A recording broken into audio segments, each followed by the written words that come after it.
எப்படி அடுத்த ஜென்மத்தில் விவசாயி மகனா பிறக்கணும், இது எங்கே போய் எழுதி வைக்கிறது?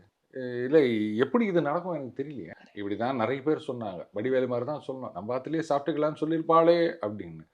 நகை கடன் தள்ளுபடி பண்ணுறோம் அப்படின்னாங்க, கல்வி கடன் தள்ளுபடி பண்ணுறோம்னாங்க. அதெல்லாம் என்ன ஆச்சு? எவன் அப்பா வீட்டு சொத்தை எடுத்து யாருக்கு தள்ளுபடி பண்ணுறதுன்னு தெரியல. இப்போ அந்த சரி கூட்டுறவு, நீங்கள் வந்து மற்ற சென்ட்ரலைஸ்டு பேங்க் வேணாம், அதுக்கும் தமிழக அரசாங்கம் மாநில அரசாங்கத்துக்கு சம்மந்தம் கிடையாதுங்க. கூட்டுறவு வங்கிகள் இதில் இருக்கிறத தள்ளுபடி பண்ணுறாங்கன்னா, அந்த கூட்டுறவு வங்கிகளில் இருக்க பணம் யார் பணம்னு நினச்சின்னு. இப்போ அந்த தள்ளுபடி பண்ணியாச்சுன்னா, அப்போ அந்த டெபிசிட்டை யார் வந்து மேனேஜ் பண்ணுறது? கவர்மெண்ட் தானே. அப்போ கவர்மெண்ட் எடுத்து கொடுத்தோன்னா எவன் அப்பா வீட்டு பணத்தை எடுத்து கொடுப்பாங்க? என்ன கவர்மெண்ட் என்ன நோட்டை அச்சடிக்கும்? நம்ம பணம் தானே. நமக்கு வர வேண்டிய பணம் வராது. ரோடு போட மாட்டாங்க, ஸ்கூல் கட்ட மாட்டாங்க, எதுவும் பண்ண முடியாது. கேட்டால் என்ன பண்ணுறது, இவங்களுக்கெல்லாம் நாங்கள் கொடுக்குறோம், அவங்களுக்கெல்லாம் நாங்கள் கொடுக்குறோன்னு அதுக்கப்புறம் என்ன ஆகும்?